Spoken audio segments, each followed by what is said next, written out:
Thousands of years ago, something extraordinary happened in Mesopotamia. Villages grew into some of the world's earliest great cities, changing human history forever.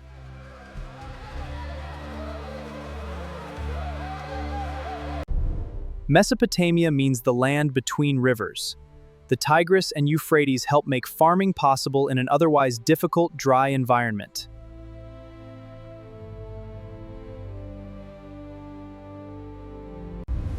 Farmers dug canals, built embankments, and redirected river water.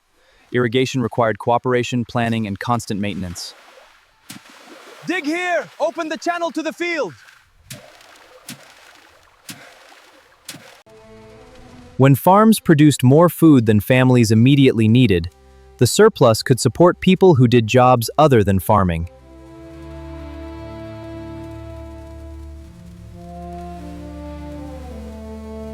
With more food and larger populations, some settlements became true cities. Urbanization became one of the defining developments of ancient Mesopotamia.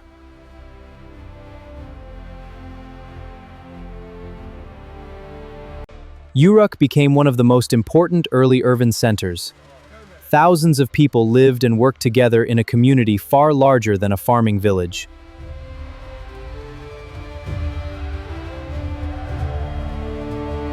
City life was crowded, noisy, and complicated.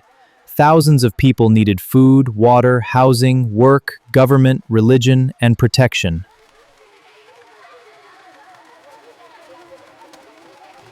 Stone and timber were limited in southern Mesopotamia, but mud was abundant. Sun-dried mud brick became the basic building material of the cities.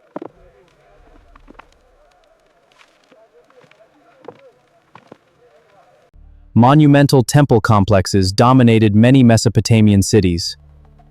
Later ziggurats rose high above the surrounding neighborhoods and became powerful symbols of the city. Mesopotamians worshipped many gods and goddesses connected with forces of nature and human life. Cities often had special relationships with particular deities.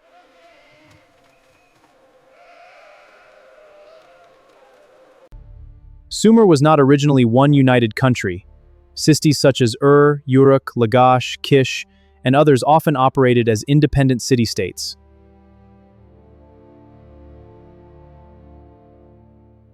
As cities became larger and warfare increased, kings gained power. Governments organized labor, collected resources, settled disputes, and commanded armies. Great king, the harvest records. Proceed, show the plans.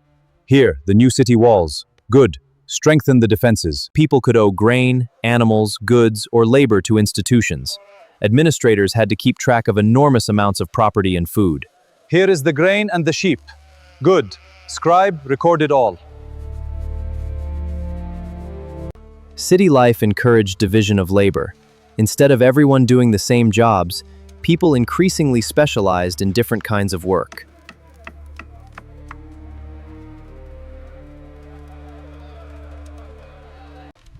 Cities depended on the countryside. Farmers and irrigation workers remained essential because an urban population could not survive without reliable food.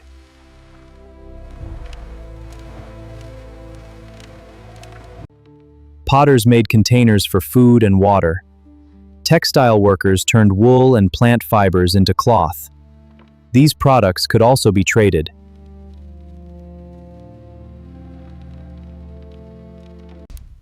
Metalworkers became highly skilled specialists.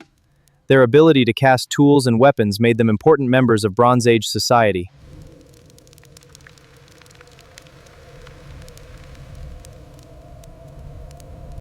Early cities created opportunities, but they also contained major differences in wealth and power. Kings, elites, merchants, laborers, farmers, and enslaved people experienced city life differently. Women's lives varied by time, status, and city. Women worked in households and textile production, and some served as priestesses, property holders, or participants in business. Bronze is primarily an alloy of copper and tin. It could produce strong, useful tools and weapons, but obtaining the metals encouraged long-distance trade. The alloy is ready. See its strength. Wheeled vehicles made it easier to transport heavy goods on land. Carts became useful for farming, trade, construction, and eventually warfare. Giddy up! Keep moving! Over here, bring the grain! Almost there, steady now. Rivers and canals were transportation routes as well as sources of water. Boats could carry large loads between farms, towns, and distant trading partners.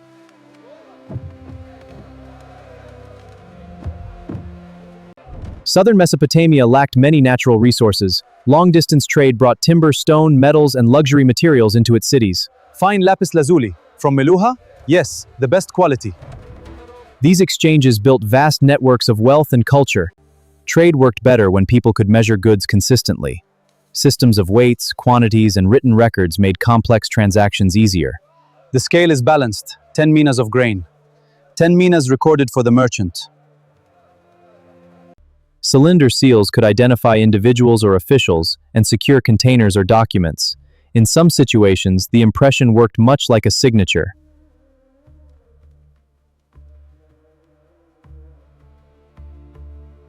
A large city created a problem. There was simply too much information to remember. People needed reliable ways to record quantities, obligations, and transactions. Too much to remember. The sheep, the grain, it's all too much. Scribe, record this. 30 sheep, 50 baskets of grain. Some of the earliest writing developed in Mesopotamia alongside the need to keep records. Over time, the system became capable of recording language and much more.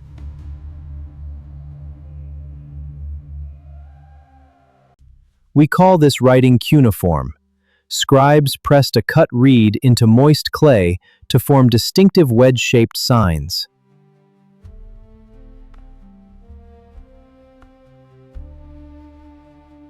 Writing was a specialized skill. Future scribes spent years learning signs, vocabulary, mathematics, accounting, and the complicated rules needed for administration. Good. Now, add the wedge here. Press firmly, like this. Clay tablets recorded grain, animals, workers, property, business agreements, letters, laws, school exercises, prayers, stories, and countless details of everyday life. Mesopotamian mathematics became remarkably sophisticated. Sumerian and later Babylonian calculations used a system strongly connected with the number 60. This field yields 860 measures of grain. The length is 360 cubits, and the width, 120.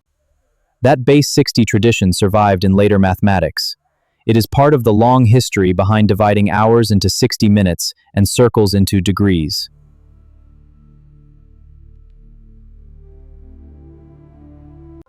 Hear now the tale of Gilgamesh, the great king of Uruk.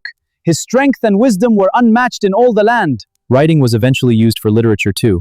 Stories about Gilgamesh, a legendary king associated with Uruk, became part of one of antiquity's most famous literary traditions. Most city residents lived far from royal palaces. Families cooked, raised children, repaired clothing, worked, worshipped, and managed household goods inside mud brick homes.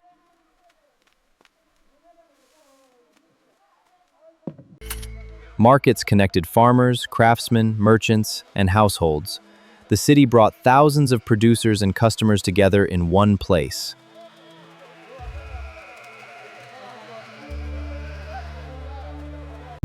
City-states competed over territory, farmland, trade routes, political power, and access to water.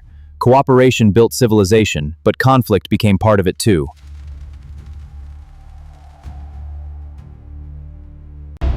Sumerian armies included organized infantry armed spear, shields, helmets, axes, and other weapons. Warfare was becoming increasingly organized.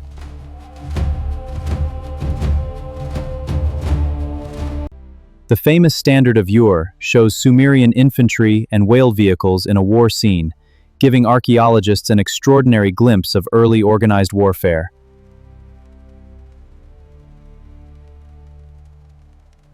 Walls protected many ancient cities from raids and rival armies. In a dangerous world, defense became one of a government's most important responsibilities.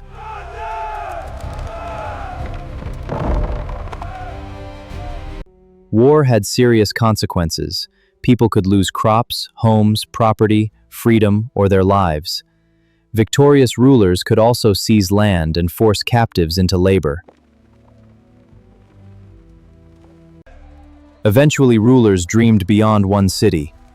Sargon of Akkad conquered much of Mesopotamia and created a state that ruled over numerous peoples and cities. Centuries after the first Sumerian cities appeared, Ur again became a major political center. Its rulers organized an enormous bureaucracy and monumental building projects.